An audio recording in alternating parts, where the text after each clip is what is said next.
उधर भारत की इस जवाबी कार्रवाई को लेकर कांग्रेस और भाजपा ने स्वागत किया है। कांग्रेस के वरिष्ठ नेता एसआर यादव का कहना है कि पुलवामा हमले के दौरान भी भारत को बड़ा हमला करने का मौका मिला था, साथ ही इस बार भी मौका मिला है जिससे पीओके को अपने कब्जे में लिया जा सके। देखिए, जो पहलगाम के अंदर जिस प्रकार से टेररिस्टर ने एक घातक हमला किया हमारे देश के निर्दोष लोगों पर, जो एक टूरिस्टर थे उनके ऊपर, जिनके पास कोई ट्रेनिंग नहीं, हथियार नहीं, कुछ नहीं, एक सॉफ्टली एंजॉयफुल के उन लोगों के ऊपर कारनामा हरकत किया उन्होंने, उसका जवाब देने के लिए भारत की सेना ने जिस प्रकार से इस बीती रात के ऊपर अटैक किया है, जो टेररिस्ट के जो बैंकर्स थे उनको रिस्टोर किया है, निश्चित तौर पे ये सराहनीय सेना के ही नहीं, देश के ऊपर गर्व है, देश को गर्व है इसके ऊपर। देश की पूरी 140 करोड़ जनता गर्व महसूस कर रही है सेना के ऊपर। ये ऑपरेशन एक नॉर्थ ईस्ट कमांड का ही था, मैं समझता हूं, जो पूर्वी उत्तरी जो कमांड है उसका एक छोटा सा ऑपरेशन चलाया गया। इस ऑपरेशन से सिर्फ ट्रेलर दिखाया गया पाकिस्तान को, लेकिन मैं समझता हूं इस प्रकार से मौका पहले पुलवामा में भी मिला था और अभी भी मिला है देश की सरकार को और देश की सेना को। जो पीओके की जगह है उसको ऐसे मौके पे ऑब्जर्व करना चाहिए, अटैक करके उसको ऑक्युपाई अपने इंडिया के अंदर ले लेना चाहिए। ये एक गोल्डन चांस रहता है। किसी से देश का सरकार कभी भी, चाहे पीछे 71 हो, 65 हो, 62 हो, जो भी वार हुए हैं, उसके अंदर देश की सरकारों ने निर्णायक फैसले सेल्फ लिए हैं। वो किसी से दबाव में आकर के पूछ के नहीं करते ये सरकारें, हमारी जो सेना है वो जब भी उन्होंने अटैक किया है वो ये नहीं सोच के किया है कि हमें नुकसान होगा, दूसरे देश हमें क्या कहेंगे, क्या बेनिफिट्स जो मिल रहे हैं किसी कंट्री से वो हमको बंद किया जाएगा, ऐसा सोच के नहीं करता है हमारा देश। हमारा देश की जो शक्ति है, चाहे सरकारें तो एक दिशा देने वाली होती है, लेकिन शक्ति तो सेना के पास है। वो निर्णय सेल्फ लेती है, मुझे कोई चिंता नहीं, मुझे अटैक करना है, मुझे ये ऑपरेशन चलाना है, दुश्मन को खारिज करना है, दुश्मन के बैंकर्स को डिस्टोर करना है। देश की आत्म सुरक्षा के लिए सबसे बड़ी सेना होती है। तो ये गोल्डन चांस था। पहले भी मैं बता रहा हूं ना, पुलवामा में जो हुआ था जब भी था और अभी ये पहलगाम वाले में था। क्यों ने पीओके के ऑक्युपाई एरिया को हम वहां के बैंकर्स डिस्टोर जरूर किया है हमारी सेना ने, लेकिन उसको पूरे को ऑक्युपाई करके ना और इंडिया के अंदर मिलाना था। ऐसा चांस मिलना चाहिए। हमें दूसरे देशों से कोई ताल्लुक नहीं है, कौन क्या कहेगा क्या नहीं बोलेगा। तो ये मैं समझता हूं मोदी सरकार जो लिया है निर्णय, ये पूरा देश उसके साथ खड़ा रहा है, खड़ा आगे भी रहेगा, और उसकी जो सही जो काम करता है उसको तारीफ भी करता है देश। लेकिन कहीं कुछ कमियां रहती हैं, सरकार की कमियां रही है, और मैं समझता हूं सर्प को फल उठाने से पहले उसको कुचल दिया जाता है तो काटता नहीं, डसता नहीं, वो बिल से बाहर भी नहीं निकलता। तो ये कुछ कमियां सरकार की हैं। इस 10 साल के अंदर जितने भी टेररिस्टों ने आक्रमण किया है, चाहे पठानकोट का हो, उरी का हो, पुलवामा का हो, लेटेस्ट में आपका पहलगाम का होगा, काफी ऐसे नुकसान देश को पहुंचा है। ऐसे में उस टेररिस्टर जितने भी टेररिस्टर के पॉइंट्स हैं उनको डिस्टोर करने से बात नहीं बनेगा। पाकिस्तान की सह से वो चल रहे हैं तो पाकिस्तान को ही करारा जवाब देना पड़ेगा, तभी जाकर के ये आतंकवाद रुकेगा। उधर भाजपा नेता एवं पूर्व विधायक राजेंद्र सिंह गंडूरा का कहना है कि प्रधानमंत्री नरेंद्र मोदी के नेतृत्व में सेना ने बेहतरीन काम किया है। वहीं लगातार सर्जिकल स्ट्राइक की जाएगी और पीओके को अपने कब्जे में लिया जाएगा। एयर स्ट्राइक हुई है रात 1:30 बजे, भारत का जवाबी हमला ऑपरेशन सिंदूर, क्या कहना चाहिए? ये पाकिस्तान द्वारा जो पहलगाम में 22 तारीख को आतंकी हमला किया गया, उसमें निर्दोष व्यक्तियों की हत्या की गई, उस कायराना हरकत के खिलाफ हमारी सेना ने जो ऑपरेशन सिंदूर अभी पिछली रात को किया है, इसमें 9 ठिकानों पर बमबारी की गई, जिसमें आतंकवादियों के 9 ठिकाने नेस्तनाबूद कर दिए गए। इसे हमें सेना पर गर्व है। और आशा है ये सेना आगे भी दुश्मन के सारे ठिकानों को नष्ट कर देगी, हमें ऐसी आशा है। क्या लगता है पाकिस्तान भी स्ट्राइक कर सकता है? अब करने को तो कर सकता है, करने को बना थोड़ी है, लेकिन करेगा तो पता लगेगा, उसको भी जवाब दिया जाएगा। लेकिन कार्रवाई बढ़िया है, कार्रवाई जारी है। हमारी सेना मजबूत है और पाकिस्तान को मुंहतोड़ जवाब देगी। वहीं जिला कांग्रेस कमेटी के महासचिव अनवर साजिद खान ने भारतीय सेना के शौर्य को सलाम किया है। उन्होंने यह भी कहा कि इस कार्रवाई पर राजनीति नहीं की जानी चाहिए। वहीं सभी राजनीतिक दलों ने प्रधानमंत्री नरेंद्र मोदी को अधिकृत किया था कि सरकार कार्यवाही करे। सर, भारतीय सेना ने, विशेषकर वायु सेना ने पाकिस्तान में जो आतंकवादी हेडक्वार्टर्स थे आतंकवादी संगठनों के, उनके ठिकानों पर हमला किया है। 9 जगह हमला किया है। काफी लोग मारे गए हैं जो आतंकवादी गतिविधियों में शामिल रहे हैं। आप जिला कांग्रेस कमेटी के महासचिव हैं, प्रदेश के भी प्रतिनिधि हैं, क्या प्रतिक्रिया है? हमें अपनी भारतीय सेना पर बहुत गर्व है और उनका ये बहुत ही स्वागत योग्य कदम है। आज जरूरत है इस चीज की, जिस तरह से पाकिस्तान अपनी नापाक हरकतों से हमारे मासूम जो नागरिकों की हत्याएं करवा रहा था, आतंकवादी घटनाओं का अंजाम दे रहा था, उनके जो ठिकाने हैं आतंकवादियों के 9 जगह, वहाँ वायुसेना ने रात में हमला किया है। और आज पूरा देश इस चीज से खुश है कि उन मासूम निर्दोष जो हत्याएं की थी पहलगाम में, उसका बदला लिया गया है। अभी बदला पूर्ण नहीं है, अभी बदला बाकी है। और जब तक उसकी पेड़ की टहनियों को काटने से पेड़ खत्म नहीं होता, जो आतंकवाद की जड़ है, जो जिस गहराई तक जड़ है, उन जड़ों को मूल रूप से नष्ट करना होगा। समय समय पर भारतीय सेना ने अपना जलवा दिखाया है और आज भारत की सेना, वास्तव में भारत की सेना इस काम की हकदार है। हम उसकी शौर्य की, उसकी प्रशंसा करते हैं और उस आगे भी उनको यह आशीर्वाद देते हैं कि वो पूरे जोर शोर से पाकिस्तान के नापाक इरादों को ध्वस्त करें।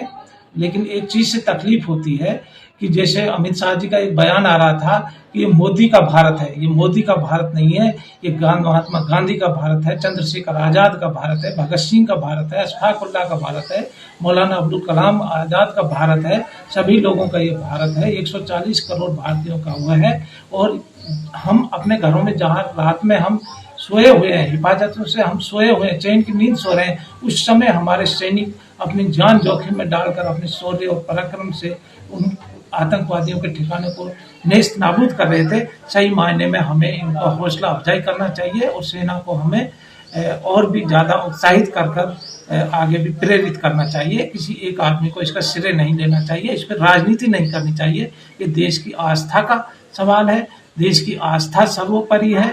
और पूरा विपक्ष, माननीय राहुल गांधी जी बार बार कह चुके हैं, पूरा इंडिया गठबंधन बार बार कह चुका है कि हम सरकार के साथ हैं और जो भी सरकार कार्रवाई करे ईमानदारी के साथ, उसका पूरा देश समर्थन करता है। लेकिन इसमें कोई राजनीति न करे और निश्चित रूप से पाकिस्तान को अब ये सबक सिखाने का वक्त है। सर, आपको नहीं लगता है कि जो ये भारत देश है, ये इंदिरा गांधी और राजीव गांधी का भी देश है? मैं कहता हूँ कि इंदिरा जी ने उस समय, जब अमेरिका भी पाकिस्तान के साथ था, उस समय इंदिरा जी को यूं ही आयरन लेडी नहीं कहा जाता, उस समय पाकिस्तान के 2 टुकड़े कर दिए। उस समय पाकिस्तान का दुनिया का भूगोल पलट दिया। और निश्चित रूप से आज मोदी जी को भी इंदिरा गांधी जी से प्रेरणा लेनी चाहिए। ये इंदिरा जी का भी और राजीव गांधी जी का भी देश है। उन्होंने भी इस देश की अखंडता और एकता के लिए अपनी जान की कुर्बानी दी है। उनके त्याग को भी हम नजरअंदाज नहीं कर सकते। सर, श्रीमती इंदिरा गांधी जी ने पाकिस्तान के 2 टुकड़े किए, आपको लगता है कि मोदी को 4 टुकड़े पाकिस्तान के कर देने चाहिए? हम तो ये कह रहे हैं 4 कहिए, उसके 10 टुकड़े कर देने चाहिए, लेकिन गीदड़ भपकिया नहीं है। सेना को फ्री हैंड कर देना चाहिए। अगर मोदी जी सेना को फ्री हैंड कर देना तो 2 घंटे में, हमारी सेना पर हमें विश्वास है, 2 घंटे में पाकिस्तान का इलाज कर दे। उधर भाजपा जिला उपाध्यक्ष देशराज वर्मा के अनुसार अभी तो यह ट्रेलर है और फिल्म बाकी है। देश के विपक्ष का भी आभार व्यक्त करते हुए उन्होंने कहा कि सभी ने भारतीय सेना के समर्थन में बयान दिए हैं। साथ ही राजनीतिक दलों के नेताओं की प्रतिक्रिया सकारात्मक रही। वर्मा के अनुसार देश की जनता में भारी खुशी है और पाकिस्तान को सबक सिखाने से पीड़ित परिवारों को न्याय मिला है। सर, भारतीय सेना द्वारा, विशेषकर वायु सेना, तीनों सेनाओं ने संयुक्त रूप से जो पाकिस्तान के आतंकवादी हेडक्वार्टर थे संगठनों के, जैश मोहम्मद, लश्कर तोयबा, जितने भी तमाम उनके हेडक्वार्टर पर मिसाइल से हमला किया है, आतंकवाद को कुचला है, बड़ी कार्रवाई की है। आप भारतीय जनता पार्टी के जिला उपाध्यक्ष हैं, क्या प्रतिक्रिया? देखिए, पूरे देश को इस बात का इंतजार था कि मोदी है तो मुमकिन है, वो कर दिखाएगा, ये विश्वास था उनको। और इस विश्वास पर भारतीय जनता पार्टी का शीर्ष नेतृत्व और इस देश का सबसे लाडला और विश्व का सर्वोच्च नेता नरेंद्र भाई मोदी ने वो कर दिया जो जनता चाह रही थी। और मेरे भाई अभी रुक जाइए, अभी तो गाने कहते फिल्म आई नहीं, ट्रेलर है ये। और अभी 2-4 दिन के बाद देखिए, जहां ये पीओ को कर रहे हैं, ये इंडिया का होगा आने वाले समय में। और एक एक नागरिक इस बात का स्वागत कर रहा है कि मोदी ने जो किया वो कर रहा है। सर, कब तक पाक अधिकृत कश्मीर पीओ को हो जिसको भारत में मिला लेगी? अभी तक तो सरकार की तरफ से ऐसी कोई प्रतिक्रिया मिल नहीं रही है, क्योंकि सीमित कार्रवाई सरकार कर रही है खुलकर। जो पाकिस्तान में और भी बहुत सारे संगठन है, बहुत सारे आतंकवादी रह गए अभी, तो अभी कार्रवाई फुल और फाइनल नहीं हुई। आपको लगता है सरकार और एक्शन करेगी? देखिए पत्रकार महोदय, पूरे विश्व में ये माहौल बना हुआ है आतंकवाद को खत्म करा जाए। और आपने देखा होगा कल भी टीवी पर, आज हम भी देख रहे थे कि 90% पूरे विश्व के प्रधानमंत्री और वहाँ के लोग मोदी जी के साथ खड़े हुए हैं। 1-2 देश हैं जो जरूर पाकिस्तान के साथ खड़े हुए हैं, लेकिन वो पूर्णतः उनके साथ नहीं दे पा रहे। नरेंद्र भाई मोदी जी का नेतृत्व बहुत वर्चस्वपूर्ण नेतृत्व है। और भारत के जो लोग निवास करने, उनको सबको आसास है कि बात का कि आने वाले समय में पीओ के भारत के अधीन होगा, ऐसा हमारा मानना है और ऐसा होना भी चाहिए। क्यों कि देखिए, आतंकवाद, पूरा विश्व आतंकवाद के खिलाफ है। और आतंकवाद कहाँ से पैदा हो रहा है? जहां आतंकवाद पैदा हो रहा है उस देशों पे आक्रमण करके उनको खत्म कर देना चाहिए, जब भी आतंकवाद खत्म होगा। और इस मुहिम में 90% देश मोदी के साथ है। ये आने वाले समय में आतंकवाद खत्म करने के लिए सबसे अहम भूमिका भारत की होगी, जिससे पूर्व इजराइल में भी और देशों में किया, ऐसे भारत सबसे आगे होके काम करने के लिए जा रहा है। सर, आप कह रहे हैं कि 90% मोदी के साथ है, तो 10% साथ नहीं, आप मानते हो कि 100 के 100% साथ नहीं है? देखिए, हम कई बार कार्य करते हैं, हमारी अच्छी प्रशंसा होती है, अच्छा कार्य करते हैं, लेकिन कुछ लोग ऐसे होते हैं ना जो उस कार्य को अंगुली लगाने वाली बात करते हैं। लेकिन आज पूरे विश्व में भारत के साथ 90% जो लोग खड़े हुए हैं वो भारत के साथ खड़े हुए हैं और विश्व में शांति चाहते हैं और आतंकवाद का अंत चाहते हैं। और वो कैसे होगा? सेना के माध्यम से पूरे एकजुट होने के कारण जहां जहां आतंकवाद उसको खत्म किया जाए, ऐसा होगा तभी आतंकवाद खत्म होगा। तो देश के जितने भी राजनीतिक दल हैं, तमाम ने एक स्वर में प्रधानमंत्री मोदी को समर्थन दिया है कि आप बड़ा एक्शन कीजिए। सारे राजनीतिक दल, इंडिया गठबंधन सहित तमाम, जो किसी भी गठबंधन में नहीं, ऐसे दल भी है, उन्होंने भी प्रधानमंत्री ने को समर्थन दिया, सर्वदलीय बैठक में दिया है। तो आपको लगता है कि सारे देश की जनता, सारा राजनीतिक दल, सारी सेनाएं, अर्धसेनाएं सभी साथ है? और ये इंदिरा जी का भी देश है, ये राजीव गांधी का भी देश है, ये राहुल गांधी का भी देश है, ये देश आज वर्मा का भी देश है, पुष्पेंद्र चौधरी का भी देश है, हर नागरिक का देश है। देखिए, यही तो है भारत की परंपरा। जहां प्रजातंत्र है वहां सब निहित है। आज विपक्ष नहीं है इस बात में। विपक्ष क्यों नहीं चाहेगा? विपक्ष भी चाहता है कि देश में शांति और खुशहाली हो। विपक्ष भी चाहता है कि देश का सर्वोच्च विश्व में ना हो। विपक्ष भी चाहता है कि आतंकवाद खत्म हो। तो सारे देश के जितने भी संगठन थे पूरे मोदी जी के साथ खड़े हो गए। ये मोदी जी की तो अहमियत है कि सबका साथ सबका विकास। देश पे आक्रमण हो रहा है, उसकी कैसे रक्षा की जाए। और आज मैं विपक्ष को भी धन्यवाद देना चाहूंगा कि इस दुख घड़ी में पूरा भारत के विपक्ष मोदी जी के साथ खड़ा है। ये है बड़प्पन की और भारतीय संस्कृति की पहचान। सर, अब भारतीय जनता पार्टी के जिला उपाध्यक्ष है, अब सारा श्रेय मोदी जी को भी देंगे या थोड़ा बहुत श्रेय भारतीय सेना को भी देंगे, क्योंकि कार्रवाई तो सेना ने की है? देखिए, मेरी बात सुनिए, काम कोई भी करो नेतृत्व को ही श्रेय जाता है। लेकिन भारतीय सेना जिस तरह से अब इन 20 सालों में जो काम हुआ है ना, आज हमारे जितने भी चीफ हैं उन्होंने जितने तरीके से काम किया, उनको क्या फ्रीडम किया है। पहले ये फ्रीडम नहीं थे, आज ये फ्रीडम है। तो फ्रीडम किसने किया? आपने, हमने, प्रजातंत्र ने, जनता ने किया। मोदी जी ने जब उनके योग्यताओं के अनुसार काम दिया, तो वो आज सेना सारी साथ है। और सेना साथ है तो नेतृत्व को धन्यवाद दिया जाएगा, चाहे कोई भी हो, नेतृत्व को धन्यवाद दिया जाता है। सर, इंदिरा जी ने पाकिस्तान के 2 टुकड़े किए। देश की जनता चाहती है कि भाजपा के प्रधानमंत्री, देश के प्रधानमंत्री नरेंद्र मोदी पाकिस्तान के कम से कम 4 टुकड़े तो कर ही दे। देखिए, आपने बड़ी अच्छी बात कही। अटल बिहारी वाजपेयी जी भी उस समय इंदिरा जी के साथ खड़े हुए थे और भारतीय जनता पार्टी का एक कार्यकर्ता इंदिरा जी के साथ खड़ा हुआ था कि देश पे जब संकट आया तो भारतीय जनता पार्टी कांग्रेस नहीं है, ये आम देशवादी है। पार्टी बाद में है, पहले देश का निवास करने वाला वो पहले है, देश की सुरक्षा पहले। तो इंदिरा जी के साथ में हमारे भारतीय जनता पार्टी कार्यकर्ता। तो सर, गृह मंत्री जी कहते हैं मोदी जी का देश ये, कोई नहीं कहते भारत की जनता का देश है, 100 करोड़ लोगों का देश है। देखिए, मोदी जी का, जो मोदी जी शीर्ष नेतृत्व में विश्व में जब सबसे बड़ा संगठन उसको चला रहे हैं, भारत का नाम रोशन कर रहे हैं, तो एक व्यक्ति के निहित हित होगा, हाथी के पैर में सबका सिर कहते हैं। तो मोदी जी के साथ पूरी जनता खड़ी, इसलिए गृह मंत्री कहता है कि ये देश मोदी का है और मोदी जी का देश है तो सब कुछ मुमकिन है। अच्छा, पूरा देश एक हाँ, आज साथ खड़ा है।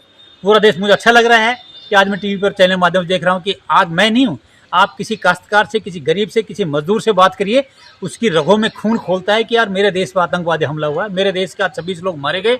उसका बेचारे का लेना देना नहीं था, लेकिन उसको ये लगा कि आज सनातन धर्म पे आक्रमण हुआ है, कल किसी और पे आक्रमण होगा, तो देश का विखंडन करने की जो ताकत है उनको कैसे विनाश किया जाए उसके साथ ही खड़े हुए। सर, आम आदमी तो चाहता है कि और कार्रवाई हो और इलाज किया जाए पाकिस्तान में। देखिए पत्रकार महोदय, आम आदमी इस कार्रवाई से संतुष्ट हो सकता है, लेकिन अभी उनकी लालसा है कि इससे बड़ा हो, जिससे कि भारत का वर्चस्व पूरे विश्व में हो और ये आतंकवाद को खत्म करने में सबसे अग्रिम भूमि में रहे, यही आम आदमी चाहता है। और वहीं पहलगाम आतंकी हमले के बाद एयर स्ट्राइक को लेकर आम लोगों की प्रतिक्रिया सामने आई है। सभी का मानना है कि इसके जरिए भारत ने करारा सबक सिखाया है। जन कल्याण सेवा समिति के सचिव प्रेमचंद जैन ने बताया कि भारत को इन पाकिस्तानी आतंकियों को इसी तरह सबक सिखाना चाहिए। भारत हमेशा से शांति चाहता है, लेकिन मुंह तोड़ जवाब भी जरूरी है। पाकिस्तान में किसी भी तरह का नरसंहार नहीं किया गया, जनहानि नहीं हुई, किसी आम आदमी को कोई क्षति नहीं पहुंची। हमारा मकसद सिर्फ आतंकियों को ख़त्म करना है और आतंकियों के पनाहगारों को सबक सिखाना है। उसी दिशा में ये जो कार्रवाई आज रात की गई बहुत ही सराहनीय है। और अब मैं तो ये कहना चाहूँगा कि पाकिस्तान को ये समझ लेना चाहिए, वहाँ के सिपह सालार को ये समझ लेना चाहिए, वहाँ की सेना के प्रमुख को ये समझ लेना चाहिए, वहाँ की राजनीतिक पार्टियों के या मैं कहूँगा कि प्रधानमंत्री तक को ये समझ लेना चाहिए कि भारत कभी भी युद्ध के पक्ष में नहीं रहा। कितनी बार हमले किए, लेकिन उसने छोटा मोटा स्ट्राइक करते हुए और अपनी बात को बताने की कोशिश की कि हमसे मत उलझो, हम मट्टी में मिला देंगे, लेकिन पाकिस्तान नहीं माना और उसने पुनः ये पहलगाम का जो एक हमला किया है, हमारी बहनों के और बेटियों के जो सुहाग उजाड़े हैं वो वास्तविक में निंदनीय हैं। इस कृत्य का जवाब, मुंहतोड़ जवाब हमारी सेना ने जो दिया है और मैं समझता हूँ आगे भी देगी। अभी हम चुप नहीं बैठेंगे, क्योंकि वहाँ पर आतंकियों के जो गढ़ हैं उनको समाप्त करना और उनके पनाहगारों को समाप्त करना ही हमारा मेन मकसद और लक्ष्य है।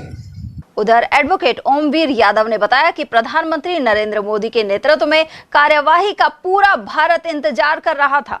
उन्होंने यह भी कहा कि पाकिस्तान का सेना प्रमुख गलत तरीके से बयानबाजी कर रहा था। अपने खुद के बच्चों को उसने विदेश भेज दिया और पाकिस्तान की जनता को यूं ही छोड़ दिया। देश का मुखिया होता है ना, उस पर डिपेंड करता है। आज मोदी जी के नेतृत्व में पूरा भारत देश देख रहा था, एक एक दिन का इंतज़ार कर रहा था कि मोदी जी कब करेंगे, कब करेंगे, कब करेंगे। आज वो दिन रात को आ गया है और मेरा कहना नियत थे जो 26 लोगों को पहलगाम में जाति धर्म पूछ के मारा है ना। अपने देश में तो यहाँ हिंदू मुसलमान सिख ईसाई सब आराम से रहते हैं, कोई इनको परेशान नहीं है। और वहाँ जो लोग पर्यटक घूमने के लिए गए थे वो कायरतापूर्ण हमला हुआ, उस हमले का जवाब मुंह तोड़ देना चाहिए। और मैं कहता हूँ इसी से नहीं रुकना चाहिए, पाकिस्तान को और सबक सिखाना चाहिए। जब तक वो अंतर्राष्ट्रीय मंचों पे जाके माफ़ी नहीं मांगे, जब तक वो रोए चिल्लाए नहीं कि मेरे से गलती हुई है, इसलिए इनको मुंह तोड़ जवाब देना चाहिए। वहाँ का सेना प्रमुख इस तरह से बयानबाजी कर रहा था, अपने बच्चों को उन्होंने विदेश में भेज दिया और पाकिस्तान की आम जनता को मरने के लिए सामने छोड़ दिया। तो मैं एक निवेदन करता हूँ आपके चैनल के माध्यम से कि आम जनता को तो नुकसान नहीं पहुँचाए, चाहे वो हिंदुस्तान की जनता हो चाहे पाकिस्तान की। आम जनता को हित को ध्यान रखते हुए इन जो दहशतगर्द हैं, जो इस तरह की अंजाम देते हैं, जो घुसपैठिए हैं, उनके ऐसे ठिकाने नष्ट किए जाएं जो दोबारा पनपे नहीं। इस तरह से मेरा आपके चैनल के माध्यम से। वहीं एडवोकेट शब्बीर खान के अनुसार आतंकवादियों को चुन चुन कर मारना जरूरी है। देखो, मैं ये कहना चाहूँगा कि जो देश में जिस तरीके से पाकिस्तान के द्वारा जो आतंकी हमले करवाए जाते हैं, दहशतगर्द वो है, आतंकवादी वो है जो जाति मजहब और धर्म के नाम पर इंसानियत का कत्ल करता हो, वो चाहे हिंदुस्तान के अंदर हो चाहे वो विदेशी हो, और ऐसी स्थिति में ऐसे लोगों को चुन चुन कर हमारी भारत सरकार को जो सिंदूर युद्ध सिंदूर के नाम से जो चलाया जा रहा है, ये वाकई एक गंदगी को साफ करने का सफाई अभियान है और ये होना चाहिए। ये तो बहुत पहले हो जाना चाहिए, लेकिन देर आए दुरुस्त आए। मोदी सरकार की हम सराहना करते हैं और हमारी जो सेना है वो काफ़ी सबल और ताकतवर है। उनके लिए हमारी तन मन और धन से हमारा साथ है और बिल्कुल ये गंदगी भारत देश के अंदर से दहशतगर्द आतंकवादों को ख़त्म करना है और बाहर से भी पाकिस्तान जैसे चिरकुट जो देश है, और इनको अगर मैं कहता हूं कि 20 करोड़ जनता है और या 1.25 अरब जनता भारत की है, अगर ये अपनी पे जिस दिन आ जाएंगे उस दिन पाकिस्तान का वजूद खत्म हो जाएगा, नेस्त तो नाबूद हो जाएगा। वहीं भारतीय सेना पर सभी को गर्व है। उधर युवा राजन शर्मा का कहना था कि हमारे 27 बहन भाइयों को धर्म पूछकर मारा गया, ऐसे आतंकवादियों को नहीं छोड़ना चाहिए। उन्होंने कहा कि युवा राष्ट्र के लिए किसी भी हद तक जा सकते हैं। मैं तो ये कहना चाहूँगा, मोदी जी पिछली बार तो इंदिरा गांधी ने लाहौर तक जाके फिर वापस लाहौर उनको दे दिया था। अब मैं चाहता हूँ कि इस बार ऐसी गलती ना करें। इस बार आप पूरा पाकिस्तान अपने पास वापस ले आएँ। जैसे पीओके, अभी आपने पीओके के ठिकानों पर ही हमला किया है। बाकी मैं चाहता हूँ कि ये जड़ से ख़त्म होना चाहिए आतंकवाद। जो हमारे 27 हिंदू बहन भाइयों को इन्होंने धर्म पूछ कर मारा है, आप भी बता दें कि अपना धर्म है क्या, आखिर हम हैं क्या, हम किसकी संतान है। हमारा धर्म हमारे राष्ट्र की रक्षा करना है और हम राष्ट्र की रक्षा करने के लिए किसी भी हद तक जा सकते हैं। ये हमारी खामोशी को हमारी कमजोरी समझे बैठे हुए हैं। ये इनकी गलत फहमी है। कुछ गद्दार इस देश में भी हैं जो पाकिस्तान के साथ हैं, उनको भी वापस पाकिस्तान भेजा जाए। यही मेरी अपील है कि सारा देश एकजुट रह के। ये बार बार जो पाकिस्तान धमकी दे रहा है, बौखलाया पड़ा है, तो उसको लेकर क्या कहना चाहेंगे? मतलब भारत कहाँ तक पहुँच सकता है? पाकिस्तान की बौखलाहट तो इसलिए है कि वो उनके जो पाले हुए आतंकवादी हैं, उनके ऊपर ही उनका देश चलता है। उनकी जो पूरी इकोनॉमी है उसी पर टिकी हुई है। पाकिस्तान को जो कमा के देते हैं वो आतंकवादी ही कमा के देते हैं। अब उनको ये डर है कि हमारे आतंकवादी जब मारे जाएंगे तो इस देश का क्या होगा। वैसे ही वो कंगाली की हालत में है और कटोरा लेके सब्जी के भीख मांगता हो फिर रहा है सारे देशों के बीच। वो ये चाहता है कि ये आतंकवादी ना मरें और हमारा खेल ऐसे ही चलता रहे, हम लोगों को मारते रहें और पैसे कमाते रहें। तो मोदी जी से क्या आशा रखते हैं अपन? मोदी जी से मुझे पूरी आशा है। मोदी जी एक दृढ़ नेतृत्व के साथ आगे चले हैं। उनकी स्ट्रेटेजी बिल्कुल क्लियर है कि इस बार पूरा जो आतंकवाद का है खात्मा करना है, और मैं पूरा विश्वास रखता हूं कि मोदी जी इस काम को बेहतर तरीके से, बहुत अच्छी तरीके से करेंगे। मोदी जी जो शहर की तरह धाड़ रहे हैं टाइगर की तरह, तो उनको क्या कहना चाहेंगे, क्या संदेश देना चाहेंगे? मैं कहना चाहूँगा, मोदी जी आज देश आपके पूरी तरह साथ है। आपको जरूरत पड़े हर पूरा बच्चा भी आपके साथ है। आप पूरा पाकिस्तान ही लेके आए। पीओके की बात नहीं है। आतंकवाद को जड़ से ख़त्म करें। बहरहाल इस करारी सर्जिकल स्ट्राइक को लेकर सभी में जोश और गर्व दिखाई दे रहा है।